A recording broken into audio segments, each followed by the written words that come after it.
अकोला शहरातून एक अत्यंत धक्कादायक बातमी समोर येते। शहराच्या मध्यवर्ती भागात असलेल्या रामदास पेठ पोलीस ठाण्याच्या हद्दीत काल रात्री एका तरुणावर जीवघेणा हल्ला झालाय।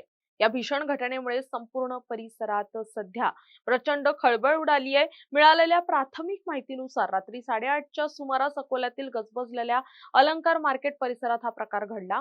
राहुल सारस असं या हल्ल्यात गंभीर जखमी झालेल्या तरुणाचं नाव आहे। अज्ञात हल्लेखोरांनी राहुलवर धारदार शस्त्राने सपासप वार केले आणि घटनास्थळावरून पळ काढला। रक्ताच्या थारोळ्यात पडलेल्या राहुलला तातडीने जवळच्या खासगी रुग्णालयात दाखल करण्यात आलं असून सध्या त्याची प्रकृती अत्यंत चिंताजनक आहे। घटनेची माहिती मिळताच पोलिसांनी तात्काळ घटनास्थळी धाव घेतली आहे। हा हल्ला जुन्या वादातून झाला असावा असा प्राथमिक संशय पोलिसांना आहे। सध्या पोलीस परिसरातील सीसीटीव्ही फुटेज आणि प्रत्यक्षदर्शींच्या मदतीने हल्लेखोरांचा कसून शोध घेत आहेत।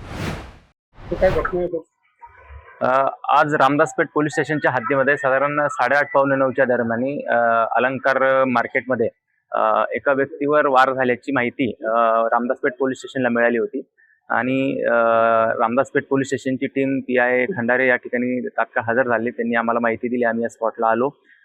तर जो जखमी व्यक्ती होता त्या व्यक्तीला आयकॉन हॉस्पिटल इथे शिफ्ट करण्यात आलेला आहे आणि ज्यांनी हा हल्ला केला आहे त्या व्यक्तींच्या शोधासाठी रामदासपेठ पोलीस स्टेशन आणि LCBची टीम त्या ठिकाणी काम करत आहे। त्यांना तात्काळ अटक करण्याचे आमचे प्रयत्न सुरू आहे।